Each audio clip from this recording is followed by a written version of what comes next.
has gone through some changes lately. It's changed nights. It used to be on Tuesdays, now on Fridays at 9. Yes. And there's been a pretty significant hiatus between the beginning of Season 3 and the new episodes which started airing a few weeks ago. Can you talk a little bit about where Eureka's been and what we can all look forward to in the new season? We have some very big surprises in store. I think you sort of saw some of the highlights.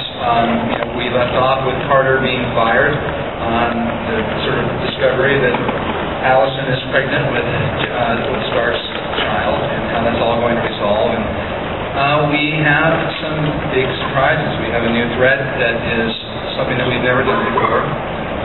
We have some returning characters, one that you got to see here, which was the spoiler that only you guys have gotten to see, which is that Taggart's coming back.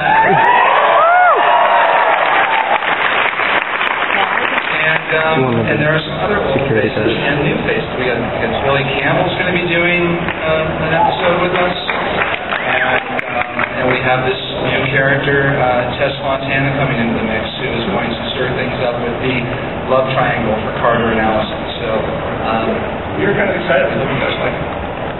And I think, what's really heartening is that even though there was this gap between the beginning of Season 3 and the back half of Season 3 that's airing now, when the show did come back, the ratings have been incredible. So clearly the fans have been patient, they haven't migrated away. So what do you attribute, the sort of loyalty that Eureka has inspired in its fanfics? It's all you guys, but I think it's because we have characters that we like. I like to spend time with them. They're great fun for us to write in the writers' room, and ultimately, it's really fun to have this great big toy box of science fiction to play in. But we have people that we actually are connecting with and care about what happens with them, and I hope that's why you watch the show anyway.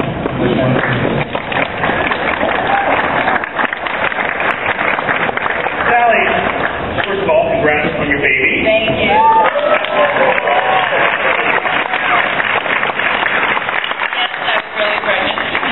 It would seem that the population of Eureka is about to go up by 1. Right. And I think, TV pregnancies are always a really interesting area, right? So I think the natural question is, when you became pregnant, was it a given that Allison would be following suit on the show? What came first, the chicken or your egg? Well, I think that it was definitely a surprise for us all. When we started the season, I had no idea that I was pregnant.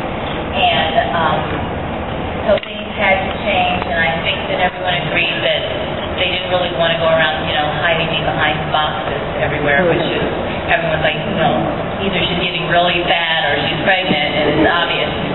But I think that it added a lot to the season and gave us, a lot of different places to go, and I was happy that I could, share my pregnancy with everyone. Jamie, how was it handled just in the sort of, bigger picture? Was it a real shock to you?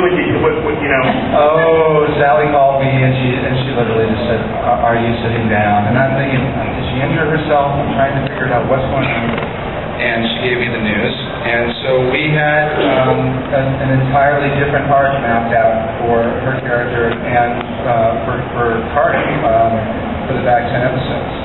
But I think the sort of happy accident, as it may be, that came out of that was that we got to really kind of reconceive their relationship. We really have always wanted to earn that dynamic of their potential romance and that potential future timeline if we're going to get to that point. And we forced sort of Allison and Stark together in the first half of Season 3 and skip all the way across the front row. Sorry.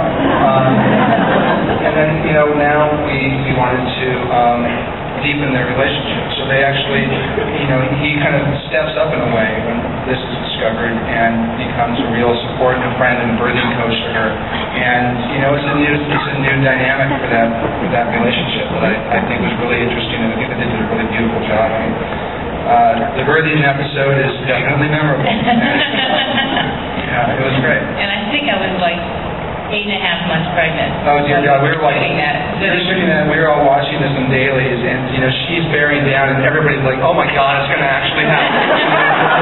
Stop pushing. I remember seeing, like, your actual stomach moving. I know. Just see Right, the little baby kid in was there quite moving. It was busy pretty in amazing. there. Whenever Colin would touch my stomach, he would kick. I mean, literally. Colin would put his hands there and he would just kick everywhere. So there's a lot of scenes, I think, during the season where you see Jack touch my belly and he's jumping, and every time it's real. The baby's really kicking. So it's pretty cool. Joe, during a recent press interview, Jamie and Colin were asked about it. And I'm going to quote, actually, what Jamie said. Oh, God. Says, Joe, he's the one that always holds our feet to fire all the time. He's Dr. Logic. He's always prepared with a take on a scene, and he's always been sort of the grounding influence for the show. And I think that comes across in your character, too. You know, I think in a lot of ways Henry seems like he's one of the more grounded people in Eureka. So, this is my question for you. Eureka would appear to me to be the most dangerous place in America. Right? And Carter, who is really sort of the least smart guy in town, is week after week sort of saving these scientists from themselves in a way. So, I'm just curious, what's your takeaway on the sort of underlying themes of Eureka? It seems like once the show really celebrates science, and at the same time it's always sort of warning us against it. And I think the idea is that, Colin's character is the everyman. We, as scientists, quote-unquote geniuses, have a tendency to overthink everything. There was an episode once where somebody had written something on a pad of paper, and I mentioned that there's some fancy machine I could use to find it, and all he did was take a pencil and sort of rub it across the etching, and there it was. And it's basically that simple, is that sometimes, for all one's genius, you sort of overthink it instead of just looking at what's right in front of you. And so I think one of the overall themes is you don't have to be a genius to sort of have mother with. And he's able to sort of get to certain answers quicker than we do, simply because he's been on the street long of it. We're sort of live in this hothouse, you know what I mean? Erica, this is your first Comic-Con, is that correct? Yes, it is.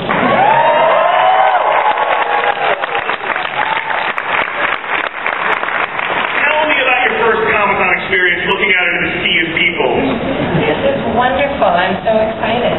I've been to one other convention in London a couple years ago, which was really cool. And it was very, very cool. And this is substantially larger and thrilling. Like, it's just really cool. Everybody in costumes. And yesterday, Joe and I met two people from Harry Potter, not really, but they were in costume, which was really cool. And it's just a really neat experience. It's a good time to play when it's not Halloween.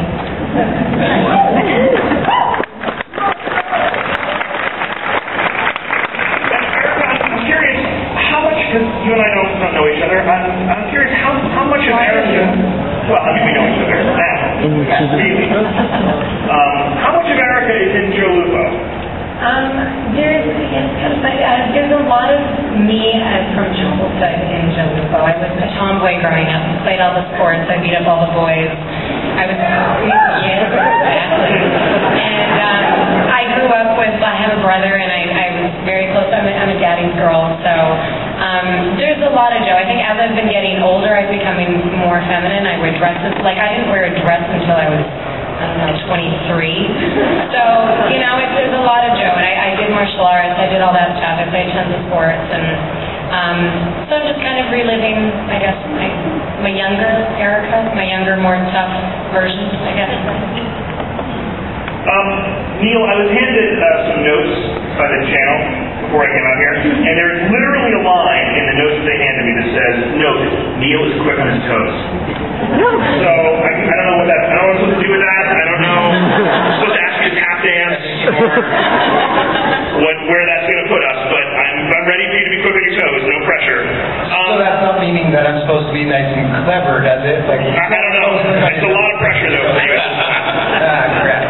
This is what I like about Fargo on the show, is that I feel like of all the characters in Eureka, Fargo is in some ways, at least to me watching it, he seems like he's one of the least defined, that he can kind of go anywhere, and you're never really sure where the character of Fargo is going to end up. Where do you kind of see Fargo going, as the season progresses, or maybe even beyond? Your guess is as good as mine. I mean, it is kind of like you say.